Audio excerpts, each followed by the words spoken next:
Catherine Burke woke up feeling like her head had been hammered from the inside.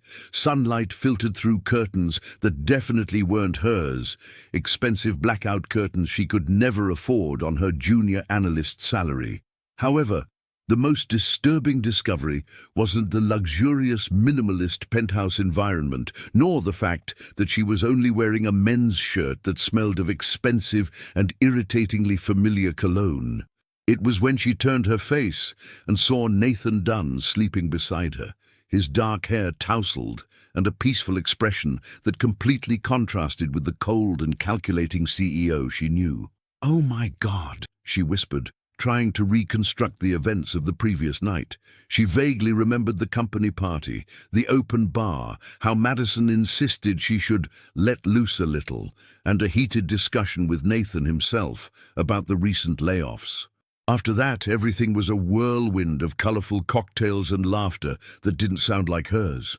Nathan moved, and Catherine froze. He slowly opened his eyes, those brown eyes that were so intimidating in meetings, but now looked confused and vulnerable. "You're awake," he said with a voice hoarse from sleep. "How do you feel?" "Like a truck ran over my head," Catherine replied, pulling the shirt down and trying to maintain some dignity. "What happened last night?" Nathan sat up in bed and ran his hand through his hair. "Don't you remember?"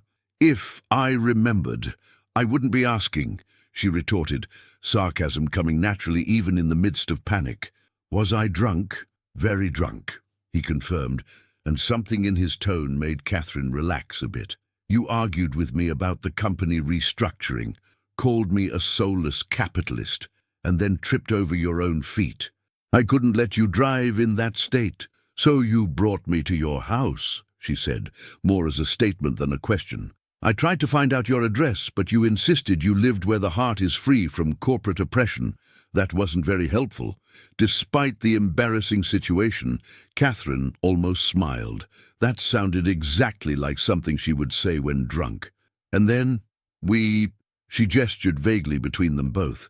"No," Nathan said immediately, and she didn't know whether to feel relief or a hint of disappointment. "You passed out on the couch. I slept here because you kept talking about what kind of heartless monster I am, and I wanted to make sure you wouldn't leave in the middle of the night and do something stupid." Catherine studied him, looking for signs of lies, but he seemed sincere. "Why do you care?" The question seemed to surprise him. You work for me. It's my responsibility. Since when does Nathan Dunn care about social responsibility?" "Maybe you don't know me as well as you think," he said, and there was something different in his voice, a softness she had never heard before. Catherine's phone began ringing insistently. It was Madison. "Catherine, where are you? You disappeared last night, and I'm worried." Fine," Catherine replied, looking at Nathan, who was watching the conversation with interest. "We'll call you later. Are you with someone?" I recognize that tone. "Madison. Oh my God, finally, it's about time. Who's the lucky guy?" Catherine hung up quickly, her cheeks red. "Your friend seems enthusiastic," Nathan commented with a playful smile. "She has a very vivid imagination," Catherine murmured, looking for her clothes. "Where are my clothes?" "In the laundry. You threw up on your blouse." "Perfect," she sighed. "Just perfect." Nathan got up and went to the closet, returning with sweatpants and a sweater. "You can wear this. It's my brother's. It should fit." Catherine took the clothes, still processing the situation. "Why are you being nice to me?" "Maybe because you're the first person in years who tells me the truth, even if it's screaming and drunk." "I said terrible things, didn't I?" "You did," he confirmed, but he was smiling. "You also said I have beautiful eyes, and that he'd be a decent man if I weren't an oppressive capitalist." Catherine groaned in embarrassment. "I have to go." "How about coffee first? You shouldn't drive yet." It was a simple offer, but something in the way he made it made Catherine hesitate. "Don't you have a company to run?" "It's Saturday," he said, "and for the first time in years, I don't want to be at the office." Catherine looked at him, really looked at him. Without the impeccable suit and rigid CEO posture, Nathan looked younger, more human. Coffee then. But after that, him leaving? Of course. he agreed. After that, you leave. But as she followed him to the kitchen, Catherine had the strange feeling that nothing would ever be the same again. The previous night had set something in motion that she couldn't identify, a curiosity about the man behind the corporate facade, and that scared her more than any hangover. Nathan's penthouse kitchen was a study in clean lines and functionality, everything in white and grey tones, with state-of-the-art appliances that probably cost more than Catherine's annual salary. She sat at the breakfast bar and watched him prepare coffee with almost scientific precision. "Are you always so meticulous?" she asked, noticing how he measured the exact amount of coffee. "My grandmother always said that good coffee is like good business. It requires attention to detail," he replied without looking up. "Your grandmother sounds like a wise woman." "She is. She raised me after my parents died." The information surprised her. "I didn't know that. I'm sorry." "It's not something I make public," Nathan said, finally turning toward her. "You're probably wondering why I'm telling you this." "I am," Catherine admitted. "Yesterday you were the cold and calculating CEO. Today you're making coffee for the employee who called you a soulless capitalist." "Maybe I realized you were right," he said, handing her a cup. "At least partially. The coffee was perfect, strong, but not bitter." "Are you telling me that one drunken night caused an existential crisis?" "You weren't just a drunken night," Nathan said, leaning against the counter across from her. "You said things I needed to hear. About how my decisions affect real people, about how I became exactly the kind of person I used to despise." Catherine studied his face, looking for signs of manipulation, but all she saw was honesty. "And what do you plan to do with that revelation?" "I don't know yet. Maybe start small. This afternoon there's an event, an art walk through the city. Normally I wouldn't go, but I thought maybe you'd like it." "Are you asking me on a date?" "I'm inviting you to prove that I'm not just an oppressive capitalist," he said, and there was a playful tone in his voice she had never heard before. Catherine laughed, surprising herself. "This is ridiculous. You're my boss." "Technically, I'm the boss of your boss's boss," he corrected. "And it's Saturday. There are no rules for Saturdays. There are rules, especially when it comes to multi-millionaire CEOs and junior analysts." "Multi-millionaire," he corrected again. "And you're not just a junior analyst. I read your report on the sustainable marketing campaign. It was brilliant." "You read my report?" "I read all the reports that come to my desk. Yours stood out." "Why?" "Because you didn't try to impress me. You tried to do the right thing." They remained silent for a moment, the weight of his words floating in the air. "As for the art walk," Nathan said finally, "no commitments, just two people exploring the city. Two people who work at the same company," Catherine pointed out. "Two people who maybe have more in common than they imagine." His phone rang, interrupting the moment. He looked at the screen and frowned. "Patricia," he said when answering. "What's wrong?" Catherine couldn't hear the other side of the conversation, but she saw how Nathan's expression changed. "No, that's none of your business professionally," he said, his voice becoming colder. "Patricia, we've talked about this." "No, she's not. That doesn't concern you." He hung up and looked annoyed. "Trouble in corporate paradise?" Catherine asked. "Patricia has difficulty understanding boundaries," he said. "She thinks that because we worked together for years, that gives her certain rights." "Rights?" "Over my private life." Catherine nodded understandingly. "Ex-girlfriend?" "Unfortunately." "Ah," she said, suddenly feeling uncomfortable. "Maybe I should really leave." "Please don't go," Nathan said, and there was something urgent in his voice. At least not because of her. Catherine hesitated. Something in his expression made her want to stay, but her cautious nature was on high alert. "I don't know if this is a good idea," she said finally. "It probably isn't," he agreed. "But when was the last time you did something that wasn't a good idea?" "Last night, apparently." "And how was it?" Catherine looked around the luxurious kitchen, at the man she thought she knew, but who turned out to be completely different. "I'm still figuring that out." "Then figure it out with me," he said, "just for today." Against her better judgment, she heard herself say, "Okay, but if this is some corporate game—" "It's not," he said immediately. "I promise." And for the first time since she'd known him, Catherine believed him. The art walk in Nashville was an explosion of colors and creativity that strongly contrasted with the gray corporate world Catherine knew. They rented bikes at the starting point, and she couldn't help but notice how different Nathan looked, more relaxed, almost young, in a simple t-shirt and jeans that made him seem more approachable. "Do you bike often?" she asked, as they adjusted their helmets. "Every weekend," he replied. "It's one of the few things that help me disconnect from the company." "I didn't know you had hobbies." "There are many things you don't know about me," he said, and there was a challenging tone in his voice that made her smile. They started the tour, pedaling through the city streets, stopping at the first point, a giant mural that represented Nashville's history in vibrant colors. "It's incredible," Catherine murmured, contemplating the intricate details. "You can feel the artist's passion in every brushstroke." "Do you understand art?" Nathan asked with interest. "A little. I always wanted to study graphic design, but in the end I took the more practical path." "Why don't you go back to school now?" "You know why," she said, looking at him. "People like me can't afford the luxury of following dreams. We have bills to pay. People like you, people who weren't born with important last names and inherited fortunes." Nathan was quiet for a moment. "Do you think everything was easy for me? Wasn't it? My parents died when I was 12, he said, his voice becoming softer. My grandmother cleaned offices to support us.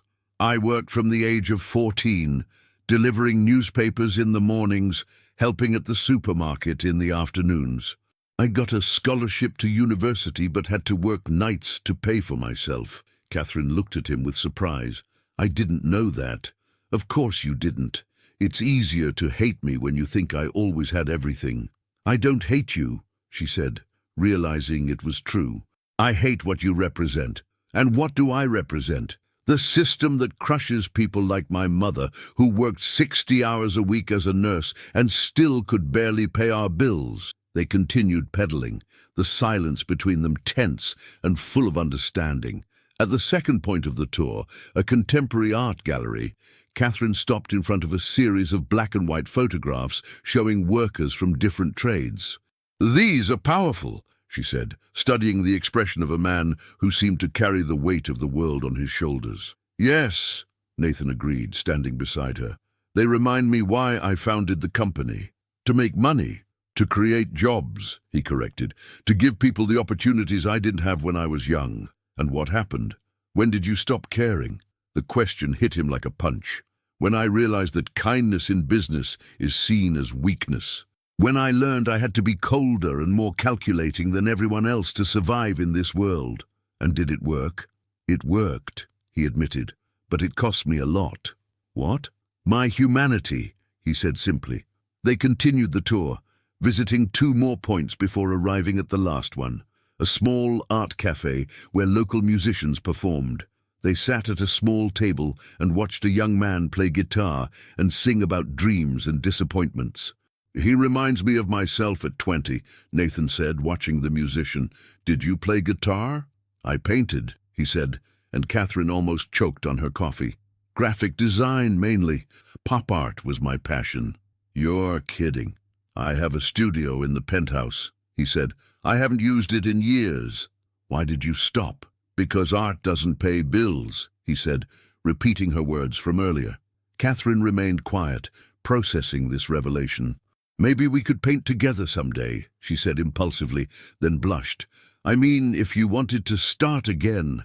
"I'd like that," he said, and the intensity in his eyes made her swallow hard. At that moment, Catherine saw Patricia enter the cafe, her eyes scanning the environment until she found them. The woman was exactly as she had imagined her, elegant, sophisticated, with an air of possession that immediately irritated her. "Nathan," Patricia said, approaching the table. "What a coincidence finding you here." "Patricia," he replied, his voice returning to the cold tone Catherine knew. "It's not a coincidence, is it?" "Of course it is," she lied shamelessly, then looked at Catherine. "And you must be—" "Catherine," she introduced herself, standing up to extend her hand. "Ah, the assistant," Patricia said, ignoring the extended hand. "Analyst."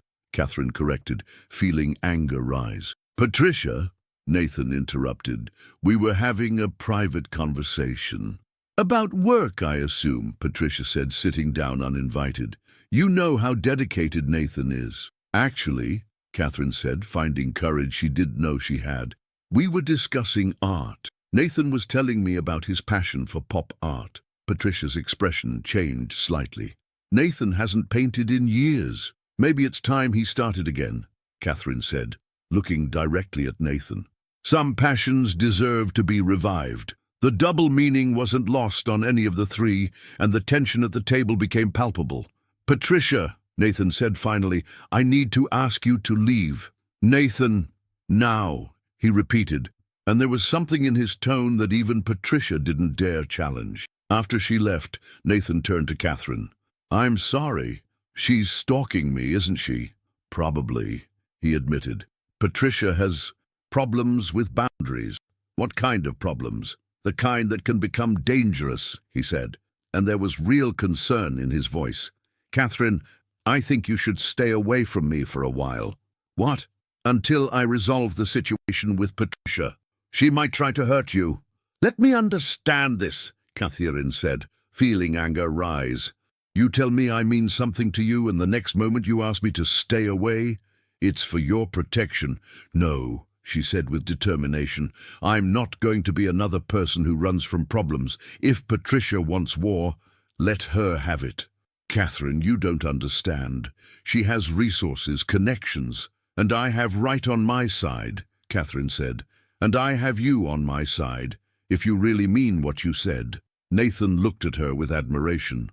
You're incredible, you know that? I'm brave when I need to be, she corrected. But Nathan, I need to know one thing. What? Is this real? What's happening between us? Because if it's just you rebelling against your controlling ex-girlfriend. Nathan approached her and put his hands on her shoulders. Catherine, I don't know what this is exactly, but I know it's real. More real than anything I've ever felt. Even though I'm just a junior analyst? Especially because you're you, he said. Brave, principled, challenging. You make me want to be a better man. Before Catherine could respond, Madison appeared in the hallway. Catherine, your mom is awake and asking for you. I'm going in to see her, Catherine told Nathan. You don't have to stay. I'm staying, he said, as long as you need me.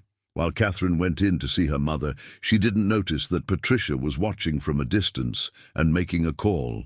Yes, I've gathered some interesting information.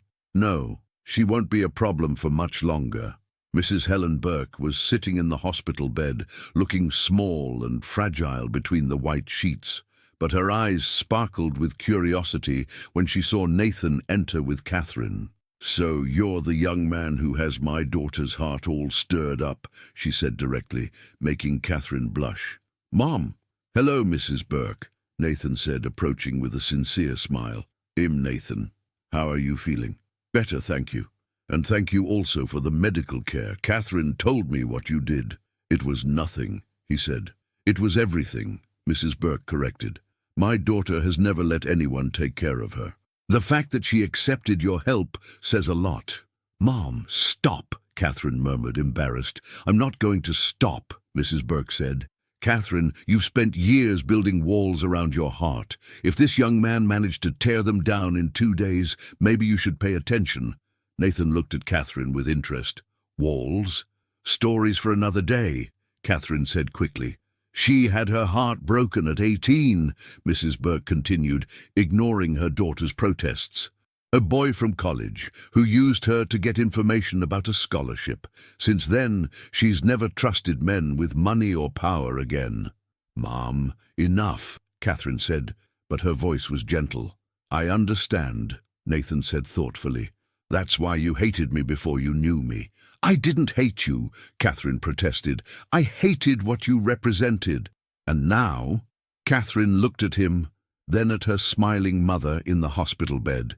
The entire impossible situation she found herself in. Now I'm confused. Confusion is good, Mrs. Burke said. It means you're feeling something real. Nathan's phone rang. It was James, his business partner. Buddy, where are you? James asked. Patricia is here at the office, saying you had a nervous breakdown and she needs to temporarily assume some of your responsibilities. Nathan frowned. It's Saturday, James. Why are you at the office? She called me here saying it was an emergency. Something about you being with a problematic employee who could damage the company.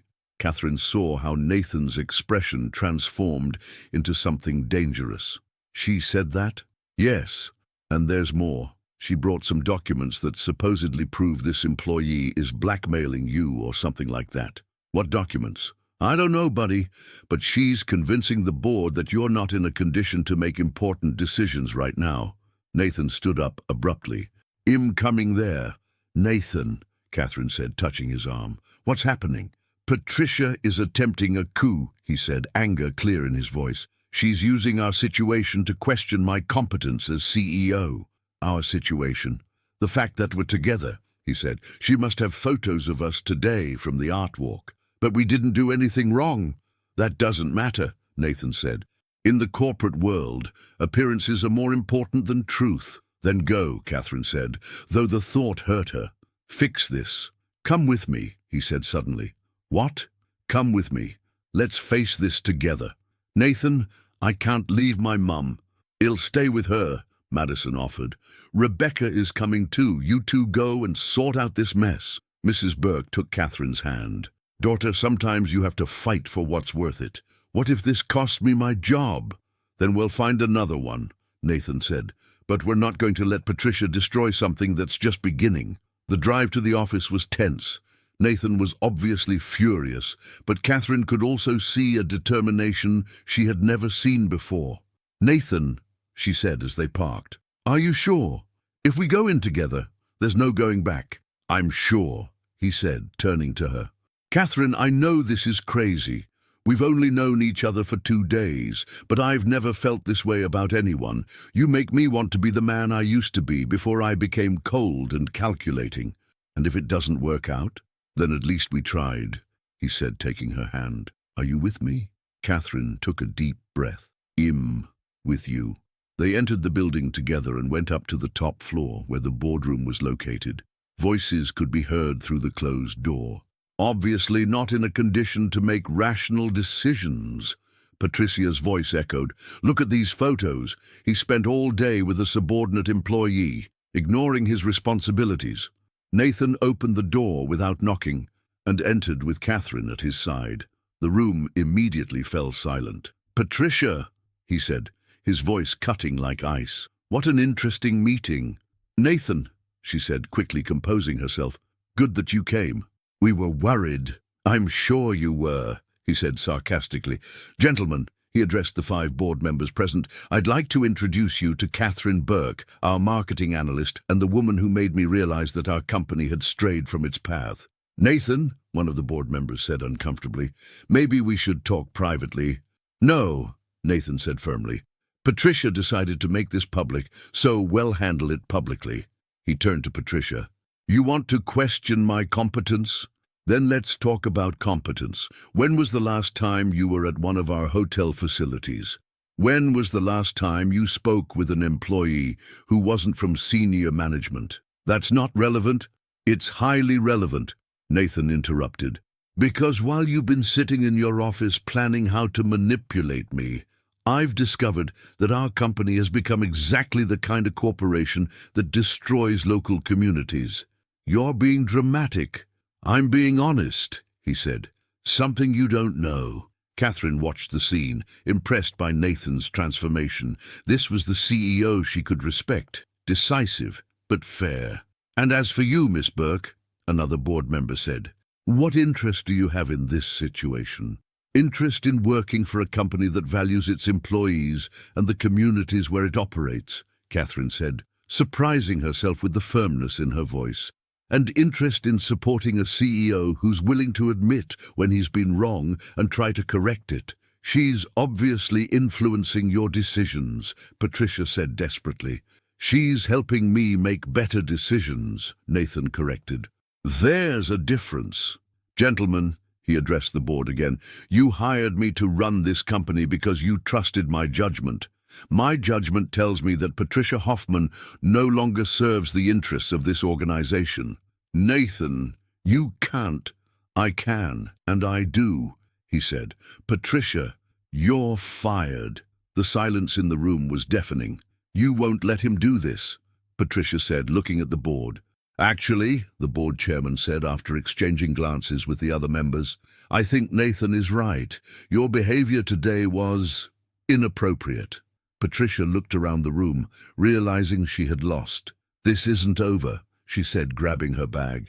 Yes, it is over, Nathan said. And Patricia, if you try to harm Catherine in any way, you'll regret it. After Patricia left, the board chairman stood up. Nathan, we hope you know what you're doing. I know exactly what I'm doing, Nathan said, looking at Catherine. I'm choosing what's right. When they were alone in the boardroom, Catherine turned to Nathan. You just fired your main assistant because of me. I fired a toxic employee who was damaging the company, he corrected. And I chose the woman who reminded me who I really am. And who are you really? Someone who believes success shouldn't cost us our humanity, he said, approaching her. Someone who wants to build something better. With me? If you'll let me, he said, gently touching her face. Catherine, I know it's too early for big words, but I need you to know you've changed my life. You've changed mine too, she admitted. When he kissed her, it was gentle and full of promises. Catherine felt all the walls she had built around her heart finally crumbling. So, she said when they separated, what do we do now? Now, Nathan said, smiling, we go back to the hospital to see your mum. And after that, if you want, we can go to my penthouse and I can show you my art studio. Do you really want to start painting again? With you, he said. I want to do everything with you. Catherine laughed, feeling lighter than she had in years. Then let's paint our own story. 6 months later. The gallery was full of people admiring the exhibited works. A joint collection by Nathan and Catherine that combined traditional pop art techniques with modern graphic design elements. The exhibition was called Second Half and featured stories of new beginnings and second chances. I still can't believe we did it, Catherine said, watching people admire one of her favorite creations, an abstract portrait representing the transformation of a cold company into a more human organization. I always knew we would, Nathan said, hugging her from behind. We're a good team. In art and in business, she agreed. The change in the company had been gradual but significant. Catherine now worked as Director of Social Responsibility, implementing programs that benefited both employees and local communities. The changes had resulted in greater employee satisfaction and, surprisingly, higher profits. Nathan, Mrs. Burke approached, elegant in a new dress. Her health had improved dramatically with proper medical care. Congratulations on the exhibition. You're both very talented. Thank you, Mrs. Burke, Nathan said, kissing her forehead. The woman had become like a second grandmother to him. And Catherine, she continued, you never told me how you decided to trust him after so long building walls. Catherine looked at Nathan, who was chatting animatedly with Madison about the next exhibition. I realized that some walls protect us, but others just prevent us from living. And what was the difference? He showed me it was safe to be vulnerable again, Catherine said. That not all powerful men are the same. James approached, obviously animated by the opening's champagne. Buddy, he told Nathan, you have to see the comments on the gallery's Instagram. Everyone's talking about you two as the city's most authentic power couple. Power couple. Catherine laughed. That's what they call it when two talented people come together and create something bigger than the sum of their parts, Madison explained. And you definitely qualify. Speaking of which, Nathan said, suddenly becoming nervous, Catherine, can I talk to you alone for a moment? They went to a quieter corner of the gallery, where one of their joint works, a mural representing Nashville through the eyes of two lovers, occupied the entire wall. Catherine, Nathan began, these past 6 months have been the best of my life. Mine too, she said, feeling her heart race because of the intensity in his eyes. You taught me that it's possible to succeed without losing your soul.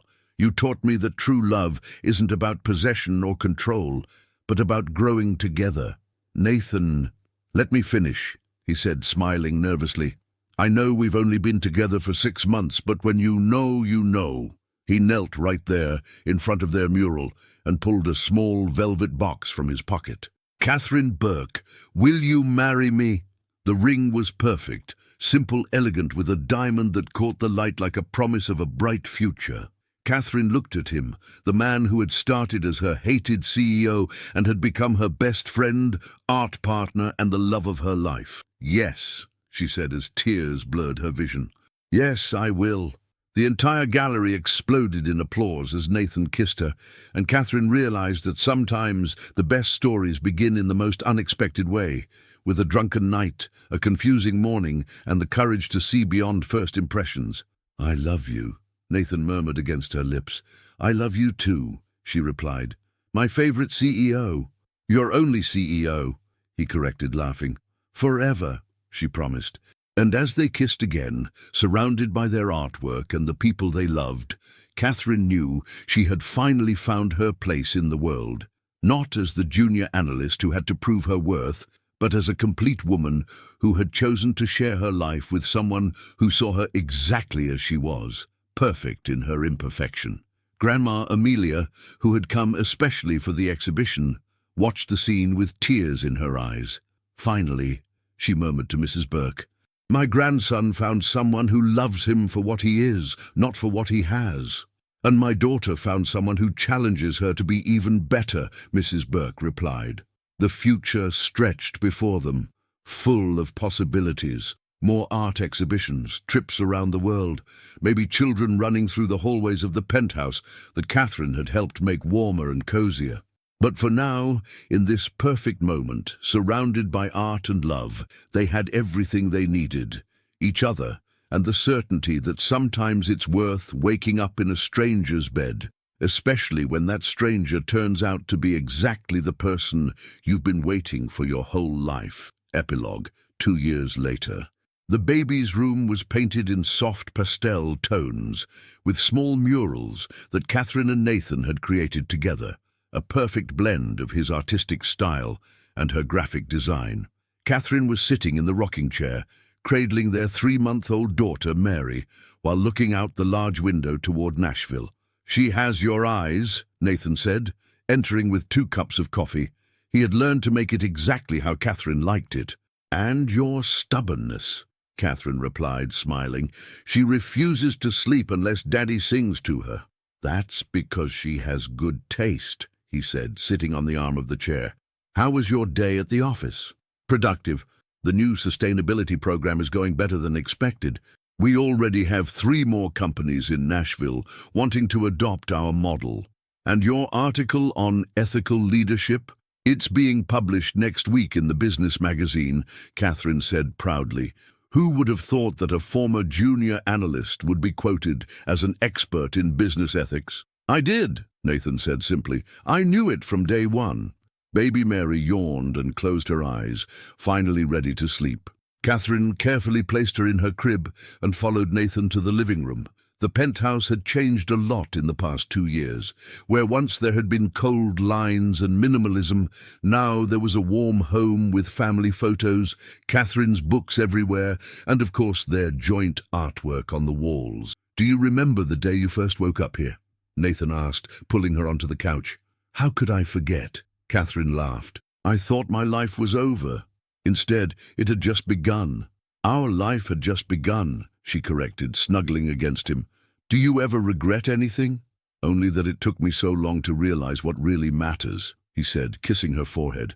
You taught me that true success isn't measured in balance sheets, but in the lives we touch. The company flourished under their joint leadership. Nathan remained CEO, but with a completely different approach, one that combined profit with purpose. They had introduced childcare for all employees, a mental health program, and partnerships with local art schools to provide scholarships to young talents. Speaking of touching lives, Catherine said, Madison called today. She and James are engaged. Finally, Nathan said. I thought he'd never get the courage. Apparently our example inspired them. Good love is contagious, he said, smiling. How's your mom? She's fantastic. She loves her new part-time job at the art therapy center. Who would have thought she'd have so much talent for that? People surprise us, Nathan said, like you surprise me every day. They sat in comfortable silence, listening to the city below them and the soft breathing of their daughter sleeping in the next room. Nathan, Catherine said finally, do you ever think about how different our lives would be if I hadn't drunk that night? Every day, he said seriously, and every day I'm grateful for every cocktail you drank, even for throwing up on your shirt, especially for throwing up on my shirt, he laughed. It was the best dirty shirt of my life. Catherine playfully hit him. You're impossible, and you love me for it. I love you for it, she confirmed. I love you for everything. Her phone vibrated with a message from the gallery. Their next exhibition was already sold out, months in advance. Look at this, she said, showing him the message. Apparently we're officially successful artists. We were always successful, Nathan said. We just learned to redefine success. And how do we define it now?